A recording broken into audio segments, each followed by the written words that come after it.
A reading from the Holy Gospel according to Luke. The angel Gabriel was sent from God to a town of Galilee called Nazareth, to a virgin betrothed to a man named Joseph of the house of David, and the virgin's name was Mary. And coming to Mary, the angel said, "Hail, favored one, the Lord is with you." But Mary was greatly troubled at what was said, and pondered what sort of greeting this might be. Then the angel said to her, "Do not be afraid, Mary, for you have found favor with God."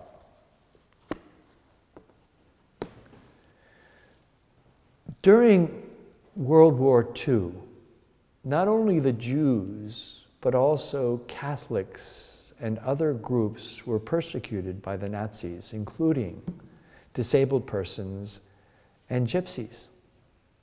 And there's a story told of a gypsy family who was part of a traveling circus in Poland.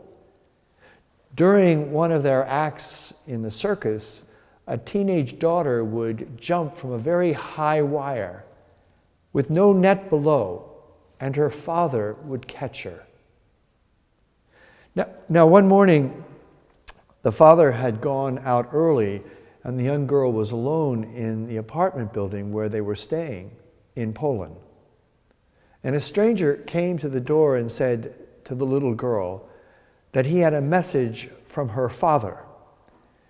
And the message was that the Nazis had come into the town and that they had to escape. But it was too dangerous for the father to return by daylight. But that night, he said he would return at 2 a.m, and he would stand at the northwest corner of the apartment building. His daughter was supposed to jump, and he promised to be there to catch her so that they could escape. Now, the young girl was very confused. First of all, she didn't even know the messenger, and she wasn't sure that these were the actual words of her father. She wasn't even sure which was the northwest corner of the building. However, as the day went on, her father didn't return, and she began to hear news that the Nazis had indeed come into the town.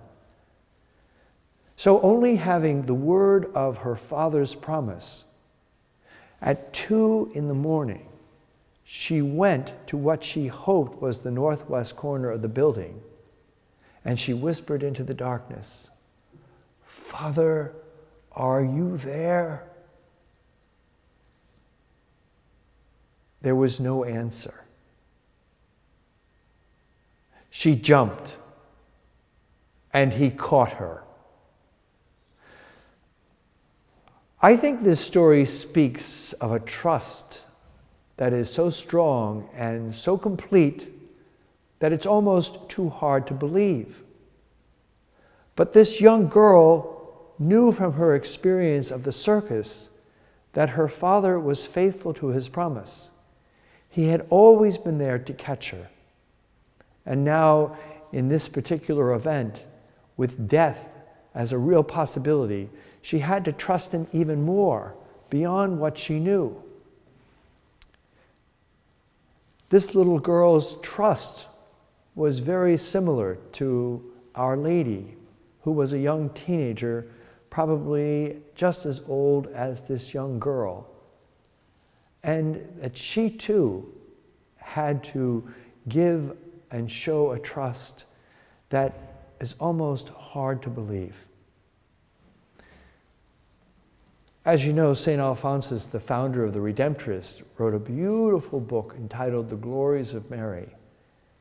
And in this particular book, he describes the tremendous demands that were made on Mary's faith. He writes, "The Most Holy Virgin had more faith than all men and angels. She saw her son lying in a crib in Bethlehem, and she had to believe that he was creator of the universe. She saw him with her husband Joseph and herself fleeing from Herod, and yet she believed this little child was the King of Kings. She saw him born and believed him eternal. She saw him poor and in need of food and believed him the Lord of the universe. She saw him lying there on straw and believed that he was omnipotent. She observed that he did not speak, and she believed him to have infinite wisdom. She heard him weep as a child and believed that he was actually the joy of paradise.